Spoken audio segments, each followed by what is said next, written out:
Don't giggle. Pull yourself together. Welcome to the Blooming League of Original Podcasts.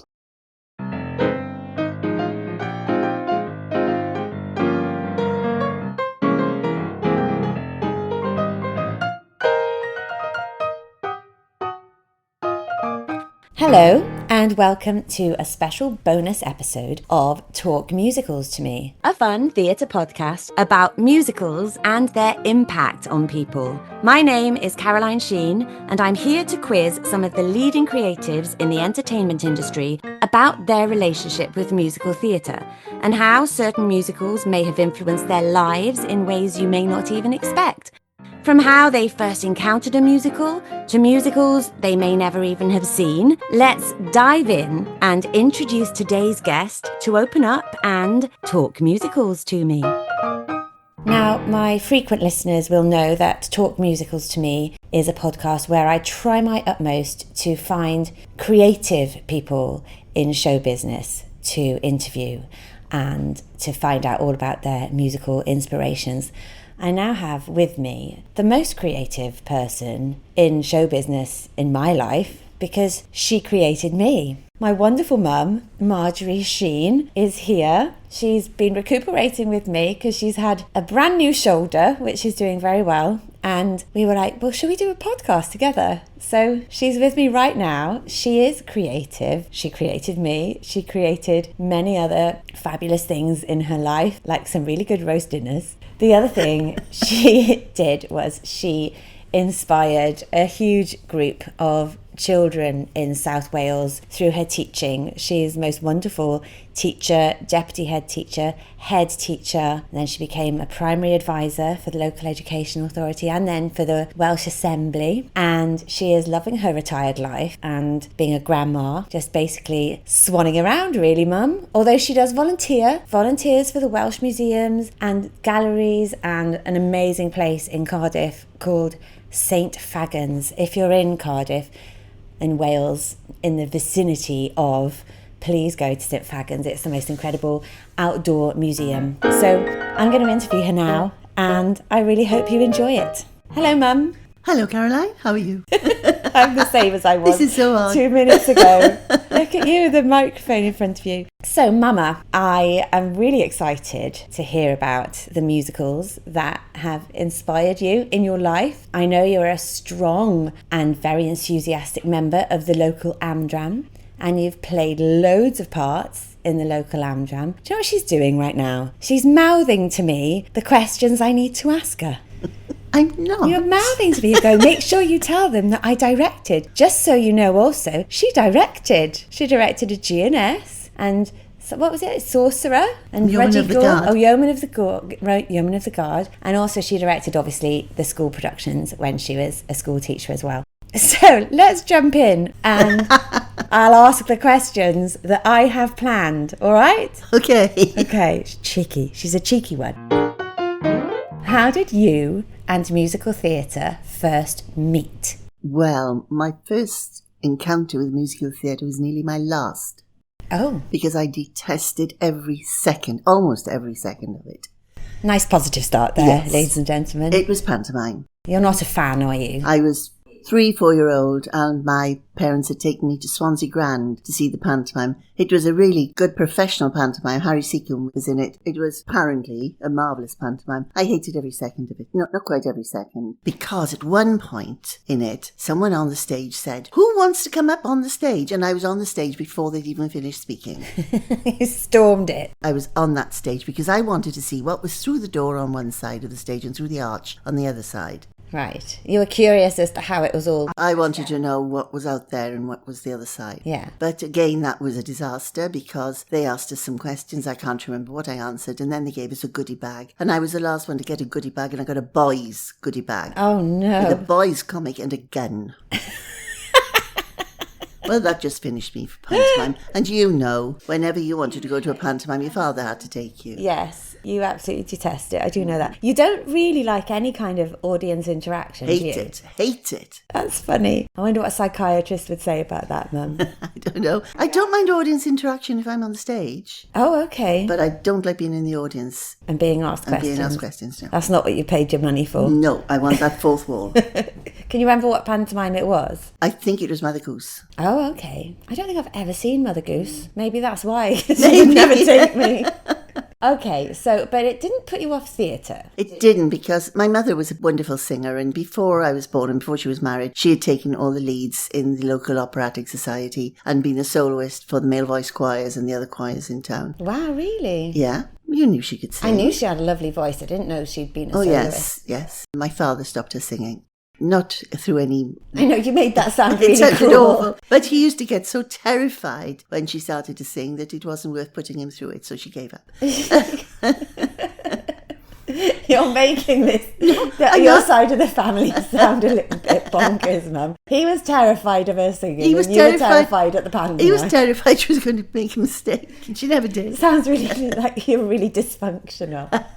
We weren't. We were a lovely family. You were a lovely family, yes. And my grandparents were the loveliest people in the whole world. But Mum still loved music, and we had lots of theatre companies in Port Talbot where we lived, and also a lovely operatic society. And so I can remember the first operetta we went to, because they used to do operettas in those days, and it was a waltz dream. Strauss, a waltz dream. Yeah. Oh, okay. And the next one we saw was Katinka, and the next one we saw was Gypsy Baron. And I don't think I started remembering after that, because they all sort of merged into one. They are known for being quite similar, aren't they? Yeah. Most operettas from that sort of Gypsy Baron era. was different because the costumes were different. Oh, well, there you go. That's nice. Sorry, if you can hear anything in the background, that's the dog drinking her water. Right, Wills? Yeah, she's padding around. Don't know what's going on to you. Do you want to join the podcast? You've never seen a musical, have you? Look at her looking at me. Yeah, you haven't got much to say about it. You can come and sit by me. Come sit by me. Okay. You went to see all the operettas. You never saw another pantomime again in your life. No. Except you did come to see the one I did. I did come to see the one you were in, yes. Which was a good pantomime. It was a real pantomime. It didn't have silly comedians and acrobats and jugglers. I think it was meant to. Just so in between the scenes. No, it wasn't a variety sort of pantomime, was it? But my second question is, what was the first musical you were ever involved with? It was a musical called White Horse Inn. Oh, another operetta. Another operetta. I had met the person who became your father, eventually, my husband, and his parents were both members of Port Talbot Operatic Society, and he had started to go along as well. And he was in this particular production of White Horse Inn. He had 2 words to say, actually, in it. What were they? Fahrkarte, Fahrkarte. Oh, yes. So whenever we went on holiday in a German-speaking area, that's all he would say. He was a ticket collector and had to stand out demanding the tickets, which in German is Fahrkarte, Fahrkarte. Yes. So I went along and sold programmes. Oh, okay. And that was my first... You went on stage, though. What did you first get on stage doing? Oh, golly. Well, plays were in school, but musicals... Yes. Your school plays... Don't forget, I went to the school that Richard Burton went to. She did. Claim to fame. I met him. I had tea with him. Tell us your story about Richard Burton. Which one? I've got 2. Oh, there's 2, yes. There are 2. Come on. Well, I was about 7-year-old, and it was a really hot sun. Keep talking, I'm letting the dog out. A really hot afternoon. And my next door neighbour came running in, and she said, I'm going to see Richard Burton. Richard Burton's home. And I said, who's he? And she said, oh, he's famous. He's in films and all. So I immediately wanted to go to find out all about these films that she was talking about. So I got washed and scrubbed up. My mother scrubbed me up like a shining pin.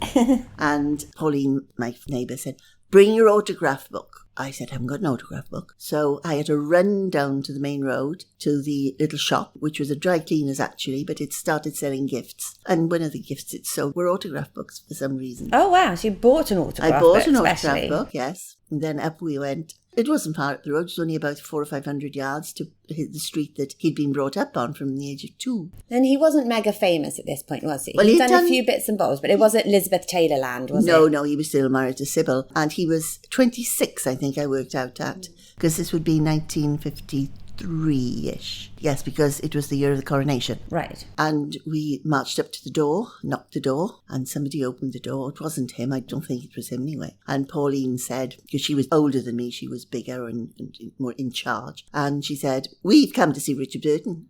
So they said, well, you better come in then. So in we came. And then they wanted to know who we were, because everybody knows everybody else in Taibach, which is where we were. Richard Burton was lovely. When he was talking to us, I can remember he crouched down to our level. Oh. So he was face to face with us. And he remembered that he done fire watch duty with my grandfather. Oh, yes, in the war. Yes, and his brother knew Pauline's father. So everyone does know everybody. Yeah, so, we were kosher. Yeah. And so they gave us tea. They sat us down. And Mrs. Burton, who's beautiful. It would have been his aunt, wouldn't it? No, this was his sister, wife. sorry. This was his wife. Oh, his wife. Oh, his okay. wife. His sister and her husband were there. Sissy was there. And Sissy and my mother were quite good friends as well. But Mrs. Burton poured us a cup of tea and we had bread and butter and cake. I think I was too nervous to eat anything. And I was too nervous to drink anything, or I just spilt it. You got your autograph, though? I did. I got my autograph. And he spelt my name wrong. Yes, with a G instead with a of a G J. and a Y instead of a J and an IE. But I still got it. Framed in the kitchen. Framed in my kitchen. and he wrote it in a fountain pen. And I kept the autograph book open as we were running back down the hill, back to the house. Foolish.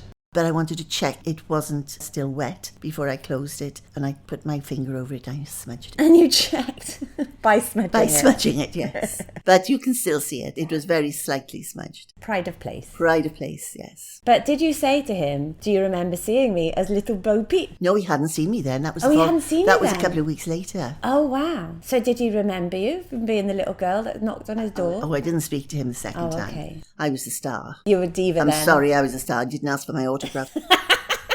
We did this play for the coronation. That's why I know the year. Ah, right. Celebrations for the coronation. And the play was Bo Peep's Party, and I was little Bo Peep. Lead. The lead, Eponymous heroine. Exactly. And the only reason I was the lead was because I had a little Bo Peep costume. It wasn't anything to do with your precocious talent. Nothing to do with my talent at all. They didn't know about my talent then. Anyway, we all knew this famous person was coming to see the play. But Hilary and I, my cousin Hilary and I were in the same class. And we knew that the famous person was the mayor. Oh, I see. Yes, because the mayor was our Uncle Fred. You see, and we said, that's Uncle Fred. That's Uncle Fred. He's the famous person. Your real uncle? Did we have an uncle who was a mayor? He was my uncle by marriage, Hilary's real uncle. Oh, okay. He was the famous person. And Richard Burton came to my infant school. Yes. And he also came to the grammar school that I was in. Well, he went to that school. He went to the infant school. Yeah. And he went to the yes, he'd been to the It grammar wasn't a school. visit. He actually went. He went He there. was a pupil at the grammar school. I was very briefly in the film of Mr. Burton last year, and when I got the audition through, it was literally the street behind the street you grew up on. Yeah. And then when we went to watch the screening, I remember you going, that's my school, that's my school. It's and all his still school. there and in his his school. It's the one, that's why it was in the film. So yeah, it was a really special thing to be involved with just because of the sort of family history, really. Absolutely. Go on then. What was the first musical you plonked yourself in front of the footlights for? That must have been the Gondoliers. Oh, okay. No, don't tell that story. Okay, but it was the Gondoliers. No, they're going to want you to tell it now. I've said it. You can say it. It's not mortifying. It's not mortifying, really, No. at all. No, it's not. If it's a story you're thinking of. I just think it's the story of the fact that when you were pregnant with me, that's what you sang when you were in labour. That's right, yes. We had to choose a song to get our breathing. See how much musical theatre comes in handy, everybody? The life events. The song I chose was Danza Cachuca Fandango Bolero. I'm not going to sing it because I can't sing. But I can't sing. That's a confession. Caroline can, my mother could, but I can't. You're not the best singer, Mum. I wouldn't say you can't sing. You're I just have not sung a on great stage, singer. but Yeah. usually do the comedy song. Yes. Yes. So, but no, the Gondoliers. I wasn't in front of on the stage. I was doing the makeup. You're doing the makeup. Well, I need to know when you were first on stage. Come on, answer I'm the trying question, to think. woman. I don't know. You don't know the first time you were on stage. I'm trying to think. I didn't do the Gondoliers. I didn't do the Desert Song, which is the next one. All these like ancient. Oh, yes, absolutely ancient. Then I started prompting. Yeah. I think the first one I did on stage was the Quaker Girl. Oh, okay. No, hang on. Because I was born because you didn't get a part in something. I'm a consolation That was prize. ages before. The Quaker Girl was ages before that. Yes, but you just said the Gondoliers, a previous production Oh, we of did Gondoliers. Gondoliers umpteen times. Oh, okay. Good old GNS. Yes, good old. Copyright we free. used to do GNS alternate shows. Cumbrawn Operatic Society. This is now where we moved to when we got married. Started off as GNS Society. Wasn't it because GNS were out of copyright, so you anyone could do their shows Anybody for free. could do them, yes. It wasn't expensive. It was nice and cheap shows. And then when we got enough money, we could afford to do musicals, operettas. We started off with operettas and then went on to modern musicals. Oh my gosh, what were the modern ones? Oklahoma. First it was Oklahoma, yeah. The Quaker Girl. I wasn't in the chorus, but I did have a non-singing part. Okay. Quite a nice little part. Very small. I can't remember what my name was, but I had a lovely costume. That's the important thing. That's the important thing, yes. To be dressed nicely. Absolutely. In front of an audience. Yes. And looking fabulous. I strongly suspect this is probably a show I've been in, but which musical have you seen the most often? It has to be Grease. Grease, yeah. Oh my gosh, you came to see that a lot, didn't you? I have done it professionally twice. It was my professional debut. I played Marty and I understudied Rizzo and Sandy. I was second cover for Sandy. So you had to see it 3 times at least because you saw me play it. Well, I saw it every time I came to London. I saw it because I used to think she might never be in another show. It might never happen again. It might never happen again, so I'm going to make the most of it. Yeah. Oh, yeah, absolutely. That's how I felt in the show. I was like, this is just pure luck that I'm in this job. So I'm going to make the most of it. Didn't want to ever take a sick day. I never wanted to be off. I didn't even want to take holiday. I think I had to take a day off to go to Joanne's wedding. Yes. I didn't enjoy it at all because I was like, I wanted to be at work. But yes, you came to see that a lot. So many times. Yes. In fact, they gave me a reduced rate seat after the end. Well, I should think so. And then I did it again as Sandy. As Sandy, yes. I think I only saw it about 3 or 4 times then. Because I used to bring people to see it, take a carload up. And, showing off. Yeah, so I had to come. I had to come and see it, didn't I? But it's a good show, right? You enjoyed it. I loved it. Because quite often, if I'm in shows you don't enjoy, you'll bring people and sit in the bar. Absolutely. There's no hooing and hawing about that. No, I really enjoyed Grease. In fact, I think at one time I was almost word perfect. You used to test me on it. Did I? Yes. I do remember at one point, because obviously, I think I said earlier, my mum's a primary school teacher. And at one point, I remember being about to sing. I was on for Rizzo and I was about to sing There Were Things I Could Do. It's a really high drama moment. She gets really cross with Sandy and has this big monologue in her face. And then she starts singing There Were Things I Could Do. And I just heard this very loud shh from the audience. And I was like, that's my mother. Because everyone knows that shush, because it's the shush that everyone in my village grew up hearing if they were naughty in school. So, yeah, that was the only time really you've done anything. Well, they were singing along. They were kids and they were singing along at the tops of their voices. Nobody could hear you. Yes, that's not what people paid their ticket price for. No, you tell them, Mum. They shut up. You tell them. Yeah, so Grease is the one you've seen the most often. Which musical has made you laugh the most and which musical has made you cry the most? No musical has made me laugh the most because you know what I'm like. I've got no sense of humour at all. You're not painting a great portrait of yourself. You have got a sense of humour. I have, yes. I like situation comedy and I like clever comedy. You liked Funny Thing Happened on the Way to the Forum. Yes, you're quite right. That's probably the one that has made me laugh the most. But the thing on stage that has made me laugh the most isn't a musical at all. Is it Boeing? Noises Off. Noises Off. Yeah. Yeah, it's one of those two, isn't it? Yeah, it's hilarious and I think it's so clever. Yeah. But thinking of things that make me laugh, sometimes I laugh at something because it is so clever, so very clever. Yes, it's a wit. The words of Gilbert are, sometimes those words are phenomenal. The way he uses sayings to create a song. You feel the same way about words and lyrics, about Gilbert of Gilbert and Sullivan fame, as you do about the lyrics and music of Six. No. Oh, well, Six. Chess. Yes. Six. Chess. Six is you another love one. Six yes. as well. But the words of music in Six are clever because they're accurate. They're accurate historically. That's what I love about that. The words of Chess and Joseph's Music is Technicolor Dreamcoat and Jesus Christ. It's a Tim Rice fan, everyone. It's Tim Rice,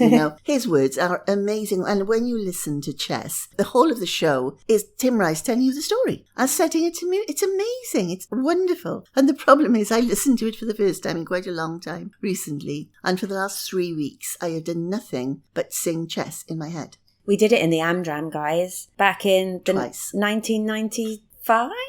I think, 94, 95. We did it twice. Yeah, you did it twice. Because we won at Buxton, and then we did it at the Albert Hall. Showing off again. But yes, it was quite a big deal. I don't know. I feel like it was maybe the first time we did it. It was the Welsh premiere. Mamma Mia, the second one. When we first did it, I think it was the Welsh amateur premiere of chess. So it was quite a big deal. I was in college at that point, and I actually remember being in college, being like really, I think it was the first time I came home from college. I just started college in the September and it was on in the October. And I think that was one of the main reasons why I was so homesick in college, was because I was desperate to be involved in chess. Yeah. And I wasn't. I just had to come home and watch it. But it is such a special show. A fabulous show. Yeah, really, really good. But yeah, connoisseur of lyrics. You like a clever turn of phrase, don't you? It takes my breath away sometimes, and I laugh at it because I think, how could anybody have got that rhyme? And it's the rhyme and the rhythm and the scansion, it all works. Yeah, when it works brilliantly. So which musical has made you cry the most then? Because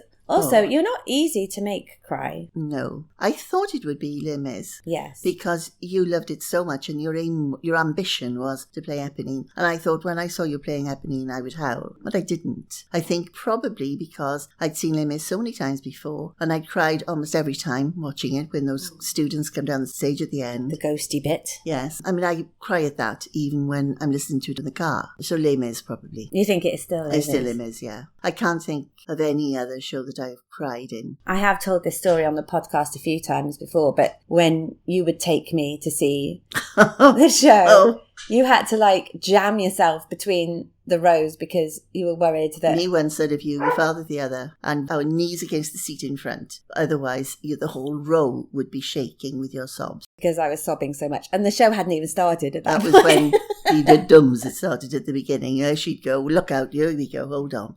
Yeah, I do remember literally just crying all the way through it. But those early days when I was maybe 15, 16, coming up from Wales to London to watch it, it was such a big deal. And so huge we were younger to me. Than that, I think, when you do the sobs. Maybe a bit younger. I know it sounds better if I was younger. When I was 4 or 5.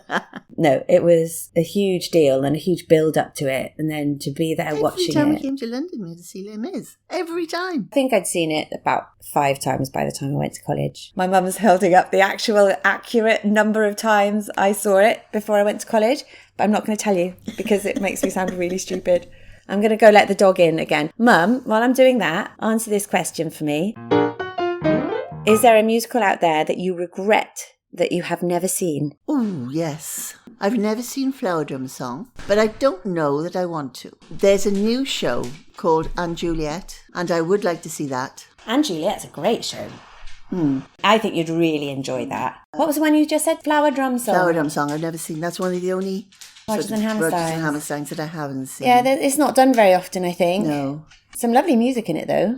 Yeah. But yes, Anne Juliet, you should see that. Yes, I must go to see that. It was on tour last year. Maybe they'll put it out on tour again. Yeah. Oh, and Waitress. Waitress is on tour. It's on in Cardiff at the moment. I'm missing it. Oh, sorry. Yes. But you're being an invalid here, yes, so I would that's like what to you see have that to do. because, it is a lovely show, yes. Waitress. These are good choices, Mum. Yeah. I'm impressed. I'm going to say let's head for a little interval now, and we will come back afterwards with more questions for Mummy.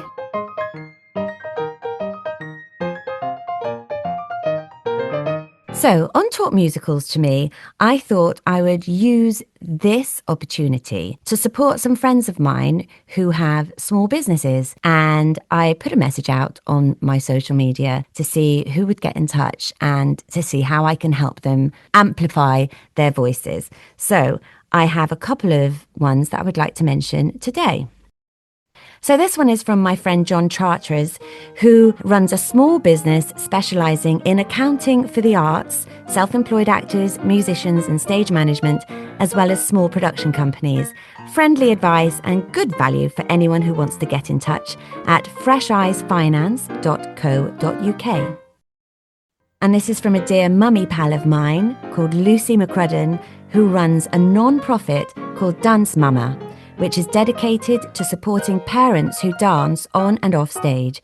With evidence-based information and support, plus over 80+ stories, we help parents continue their careers in dance from a physical, mental, creative and logistical viewpoint.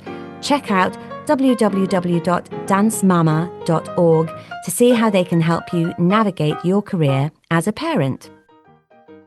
And finally, Jessica runs something that sounds like great fun, a thing called Showtime Circus, which can be found at Showtime am_circus on Instagram. It's a circus school franchise and helps other small business owners franchise or license their business. It's based in Birmingham, but I think there's lots of them around the country. So get online and have a look if you want to learn some circus skills. Hello and welcome back to the second part of this special bonus episode of Talk Musicals to Me, which is basically me and my mum having a natter. And I'm really enjoying it. You having a good time, Mum? I am, yes. Marjorie Sheen, podcast guest. Is this your first ever podcast? Yes, I've only just started listening to them since you're doing them. No, exactly. And she doesn't even listen to mine much. I do. So, Mum, my first question of the second half is actually one that's very apt to you because it is, what musical would you put on the school curriculum? I'm asking somebody who writes school curriculums or did when she was working for the Welsh Assembly. Yes, I sort of did. I didn't do... You didn't put a musical on the school curriculum? No. I was thinking about this, and there's only one musical I've actually used in my teaching, and that's Jesus Christ Superstar. You used that in your teaching? I used that in my way? teaching. Well, it was in assemblies, in the days when we used to have assemblies every morning. Oh, yeah. And coming up to Easter, I used to use it to supplement the Easter story. Oh, brilliant. And we had a video, Carmarthen Youth Opera doing it. Oh, yes. It was a wonderful video, it really was. And I used to put clips of the 7 days leading up to the crucifixion. Oh, wow, fabulous. To show the children the music and everything, and they loved, and they learned the songs from it. And so, yes, that's the only one I've actually used. I don't think I would say put it on the curriculum, because nowadays the curriculum is so mixed from what it used to be. But there are a few that, Fiddler on the Roof would be. Do you know what? That is one of the one that's nearly always mentioned in this question. Because it is history, It's historical and incredibly educational. Six is another one, which I think the kids would actually love, absolutely. I don't know about the boys, but the girls would. You have to be careful what age group with 6. Yes, it would be older ones, definitely. Yes. And I think there's not very much that is historically accurate in musicals. Hamilton, possibly, for America. Yeah. Not so much for Britain. The big one that you always tell me about that you did before I was born in a school, in a junior school, you put on the entire production. These days they do like Les Mis Junior, Matilda Junior, so they do hour-long versions of the musicals for schools these days. My mum put on the entire production of Oliver in a junior school. So this is children no older than 11. My favourite was 11. He was wonderful, Craig Andrews. Lovely. Yeah. He was terrific. That's a huge undertaking. You double cast it? We double cast. Apart from Fagin, we double cast it. So we did it for 4 nights. Wow. And it was great. But we had a very small staff. There were only, I think it was 8 or 9 of us on the staff. No, there were more than that. About 11 of us on the staff. But I did the direction. We had a really good pianist who was a musical director, John. Graham was stage manager. Netta was... Graham Baldwin. Graham Baldwin, yes. Netta Cronin was our costumes and wardrobe. Mrs. Cronin, my favourite teacher that I ever had, just so you know. Thank you. Best one. Well, I never had you. I had you for one day and couldn't look you in the eye because I was mortified. And I think I did the makeup as well because we had to do lots of makeup to make 11-year-olds look like Fagin. But we had a wonderful time. We had a wonderful time rehearsing it. It just was fun. The kids loved it. One of the children, she's now in her 50s, I think, 40s maybe. She found the programme last year and put it on Facebook, on her Facebook page. Oh, wow. And there were so many comments on it of the children that had been in it. Oh, wow. What were they, like, nice, happy comments and memories? They were wonderful comments, yes. Oh. She and I are friends on Facebook. So you could see them all. She's my physiotherapist, actually. And yes, it was lovely to see all the comments of the people at how much they'd enjoyed it. Now they loved it. It's a core memory for them, probably. Well, yes, and some of them were still doing quotes from it, Yeah. Wow. And the one quote I can remember, it was the Artful Dodger came rushing in to the Three Cocks or whatever the pub is, to say that he's found Oliver and he's gone to, it should have been 25 Chepstow Gardens, Bloomsbury, but he came in rushing in saying he's gone to 25 Bloomsbury Gardens, Chepstow. Because Chepstow was only just down the road from us. Chepstow is local. And then he suddenly realised what he'd said. I love that you did that. I wish I'd been around to see that, but obviously that was way before I was born. So, Mum, which forgotten musical would you revive? Is it going to be one of those old operettas? No, Children of Eden. Ooh. I really enjoyed that. I thought it was lovely. And I think it came out at the wrong time. You're saying that like you saw it. I saw it. I saw it at the Shaftesbury Theatre. No. I did. No. You can look at me as much as you like. We never saw it. And because it wasn't on at the Shaftesbury Theatre. And 2, you didn't see it. I saw it. I'm sure I saw it. No. We never saw it. It didn't last long enough for us to go and see. Well, that's what I would like to... But you still like to revive Can we it. get that? In my head, I've seen it. What it is, I think, is that the score is so evocative. Yes. That you feel like you've seen it. And also, Possibly, yes. they did. Oh, I think I saw it on television. You saw it on television. Yes. They did loads of it on Wogan. Yes. And you can still see loads of it online on YouTube, because it was when Wogan used to do like a week and showcase a different musical a week. And they did lots of it on that programme. That's where it was. That's what I saw it. I'm not going to cut that because that is so absolutely typical of our relationship. And I love it. I agree with you. It should be revived. I love the music of it, yes. It just came out at the wrong time. It was at the time, was it the Falklands War? No, The Gulf War. The Gulf War, that's right. Yeah. So it was just wrong. And it was a lot of the same team as Les Mis that worked on it. I think it was John Caird. Stephen Schwartz wrote the music and lyrics. Did he? Stephen I Schwartz didn't show, realise yeah. that was one of his. I do know you will have heard lots of the music because I used to play that soundtrack over There was and one over song again. in it that you used to sing a lot. Yes, and it got me my first job, Stranger to the Rain. Stranger to the Rain, that's Stranger to the Rain. It got me Grease. It definitely got me in the recalls for Les Mis. I think I'm probably a bit long in the tooth to sing it now. But still, you know, a 50-year-old could be a stranger to the rain. Not a Welsh one. Not many strangers to the rain in Wales. Because it rains all the time. No, it doesn't. Most of the time. No, it doesn't. A lot of the time. No, it doesn't.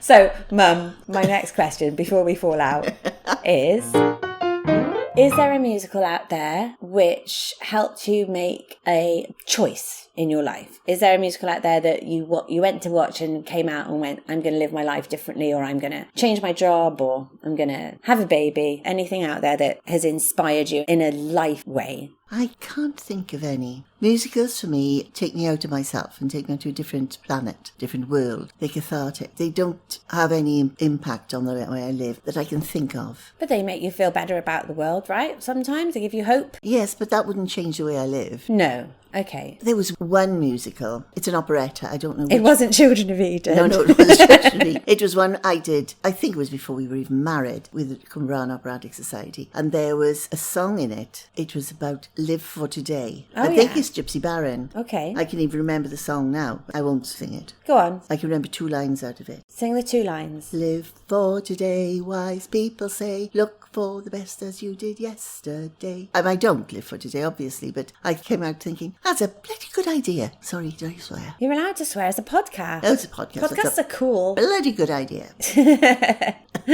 And I think it's the Gypsy Baron. Right. Or it could be the Desert Song. It's one of those. It's one of those, yes. I think I do operettas a slight disservice. Never Gilbert and Sullivan. I would never give them a bad word. But I do feel like a lot of those operettas are interchangeable.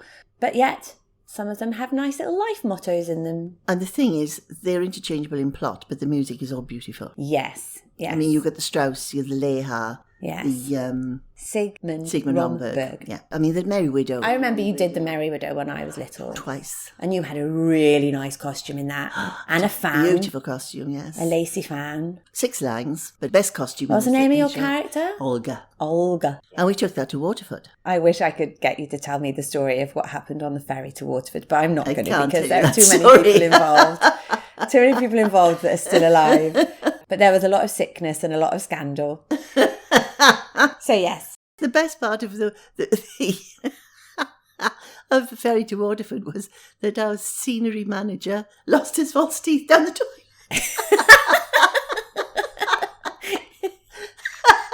But the worst part of it was his only set of false teeth. He had to dig them up and carry them to Waterford and boil them. Oh my gosh. So he was in the toilet throwing up and lost his teeth. Oh. It was quite a night. Yeah, I have managed to get you to write it down, the story of that. So I'm thrilled about it. Coming back from Waterford, one of our company had a bottle of whiskey, and we all shared the bottle of whiskey on board. So we all had about 3 sips each. Yeah. And then we had an empty bottle. So what do you do with an empty bottle in the middle of the Irish Sea? You put a note in it, Yeah, and you put a throw note it in the sea. and you throw it overboard, which is what Ray did. Yes, Ray Preston. Ray Preston, yes. That would have been, I think it's June you go to Waterford, isn't it? June, Right. July. And so we did, our show was in October. And on the letter he had written who he was and what he was, why he was in Ireland, and wished good luck to whoever found it. And he got a reply. I'd totally forgotten this story. Yeah, and it had been washed up on the beach in Southern Ireland. I don't know what beach it was. I think it might have been Tramore. And he had a lovely letter back saying, "We hope you enjoyed yourself in Ireland and God bless you, blah, blah, blah. Sister, married to Therese Wazoo." So we've got this vision of a nun strolling around the beach picking up empty bottles. Wow. Oh, I love that. What a great story. So my next question to you, Mum, what is the secret to a good musical? Good music. Good music. Brilliant lyrics. Yes. I would say the secret to a good musical is Tim Rice. Sir Tim Rice. And I don't think people realise how wonderful his words are, because they just take it like Gilbert and Sullivan. They take it for granted. You just say them and that's it. Yeah. It's when you hear bad lyrics, or you have to work with bad lyrics, that you realise how good lyrics are. Yes. When you have to learn bad lyrics, when you have to learn something that isn't going in. And so if there are any students out there and you're learning a song and you're just not able to get it right, the main reason for that is probably because the lyrics aren't good enough. Yeah. When you learn a song that's been written well, musically and lyrically, it will go in so easily to your head. But I think the secret to a good musical is good music, catchy tunes, nice tunes, brilliant lyrics. Yeah. That go with them, that match them, that fit. Yes. And fit the theme to the show. But it's got to leave you feeling something. Yes. It's got to leave you feeling happy or sad or energised or suicidal. Or Oh no, hopeful. please not be suicidal. Or uplifted, because, the show that you're doing at the moment, that leaves you at the end. You think, wow, what a brilliant story that was. Yeah, and it's a true one. And it's a true story. This is Pride. Yes. If you're listening to this in the future, this is Pride, the musical that we are about to open in London in a few weeks. In the National Theatre. At the National Theatre. Yes, it's already been on in Cardiff, which went down very well. But the next version of it now is going to be in London. Got rehearsals for it tomorrow. Yes. But it's got to have heart. And there's a song about that. You gotta have heart. Da, da, da, da, da, da. I think that's from... Yes, it's fun to be a genius, of course, but put that old horse before the car. First you gotta have heart. I think that's from Damn Yankees. Mm-hmm. Great song. You've gotta have hope. Never sit around and mope. Though See, the life odds are lessons, saying guys. you'll never win. That's when the fun should start. Yes, you've gotta have heart. See, I can't sing, but I do know the words. Yeah, you're not trying now, though. You're just sort of like... I'm singing off the voice. Yes. Sotto voce. Sotto voce. Okay. This is my last question, Mum. If you're having a day that's grey and lonely, what musical do you turn to feed your soul? I think it's 6. It's 6. I think it's 6 at the moment. It Yeah. would change over the years. Yeah. But at the moment, I love it. It's just so... You've seen it a few times? I've seen it twice, yeah. Yeah. The actual songs are great. I love the music. Girls singing it are amazing. You don't mind me saying this, but you are going to turn 80 in the next year, just because you've just turned 79. Only just 79. Only if you don't mind. only just 79. But, that is incredible that a show that's out there that appeals to a very young demographic, it's quite culty, I think, now, can also reach the older demographic as well. It is literally for everybody. You find something in it. Teenagers find something in it. I'm middle-aged. I find something in it. I think it's fantastic. And that's a really special thing. I think there are a lot of musicals out there that some age groups like and other age groups don't want to see, To be able to appeal to a hugely vast demographic is a very special thing. I put it on and I think, here we go. And I'm bopping around in the car seat. Yes. The car seat. The seat car of the car. like you're in the I drive it. in the baby buggy in the back. Yes, in the car seat. The seat of the car. That's why you've put your shoulder out and now you had to have a new one. Yes, you're probably. bopping around to 6 too much. Is that your favourite musical then? No. I never ask anyone what their favourite musical is, but I'll ask you. I wouldn't have known I had a favourite musical until very recently. Oh. And it's Chess. Because since I re-listened to Chess and You listened pretty to much know that's I've what been, it is. yes, that's been buzzing round in my head. I know it's changed. We saw the original, the London productions, and I know it changed in New York, and I know it's changed again in New York. Yeah. Don't know that I would like to see the New York one because seeing the costumes that I think... Don't hold back. But they're all in lounge suits. All men and women are all in suits. Oh, I mean, I wonder if it is boring can you get? Maybe it's a concert version. I don't think so. They're all bopping around. Ma'am, I might get designers on this show. I can't have you disparaging. Well, I can say people's what my work. likes are. You can't can. I? You can. But you never know. I think sometimes you have to see the version of a show to be able to understand what the photos are depicting, I think, especially if it's a production number. I've seen some production numbers and they're all in lounge suits doing all these different movements. And it looks so untidy and so awkward. We're doing all these dance moves in lounge suits. Mum. They do. We're going to cut this bit out. Cut that. And it's your favourite musical, so they've got to do it properly. Yes, they've got to do it properly. So, Get it know, sorted. If there's photographs out there of chess and my mother doesn't like them, you'll be in trouble.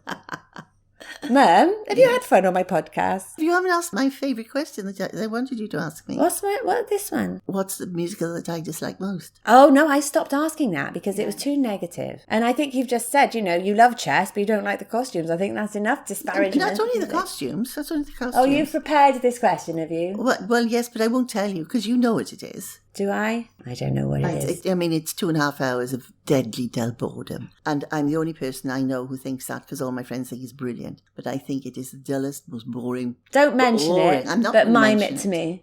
Ow! She's got no taste at all, my mother. Awful one. You've seen an Am-dram production I've of seen it. 3. I've seen 1 professional and 2 Am-dram. All very good. But by 8 o'clock, I was ready to leave the theatre. So she did. She went. No, I didn't. I sat through. I had to sit through. I knew people on the stage. There we go. There you go. So, Mum, have you had a nice time on the podcast? I've had a lovely time on the podcast. Have I been good? Did I I behave think myself? You've been fabulous. That's all right then. You've behaved yourself on the whole. You went a bit, haywire at the end when you decided to diss a designer's work. But that's fine. You have to have opinions. Yes. And that's fine. But, I will rein you in. I have loved talking to you. I loved hearing all your stories. It's been great. I'm surprised. Well, you've heard most of them before, surely. I have, but it's enjoyable going, I actually have to let my mother speak and listen to her. Doesn't often happen. Rather than go, all right, whatever, come on, let's get in the car and go somewhere. So, to actually sit and have this chat has been really enjoyable. And my mum, guys, yes, she is very dismissive of her vocal talents, but you are a very, very good actress because you used to do plays as well. I prefer doing plays to musicals, actually. Yes. And there's a brilliant Am-dram scene back home in South Wales.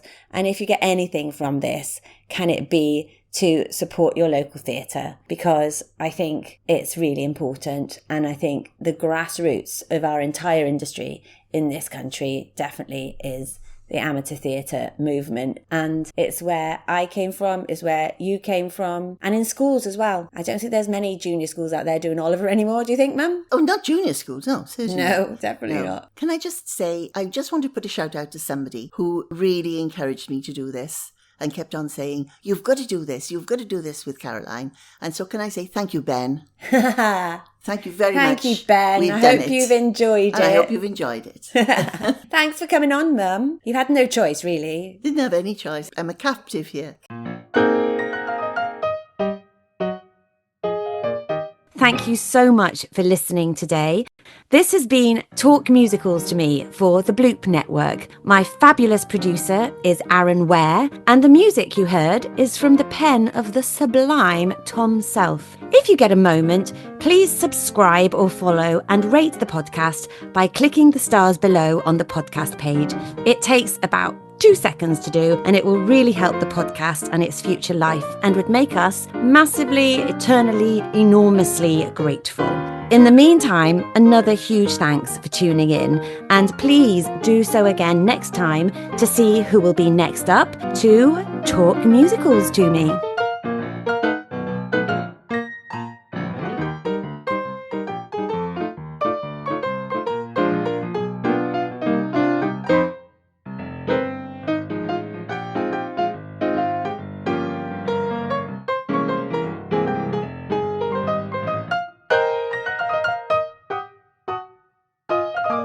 You gotta have heart.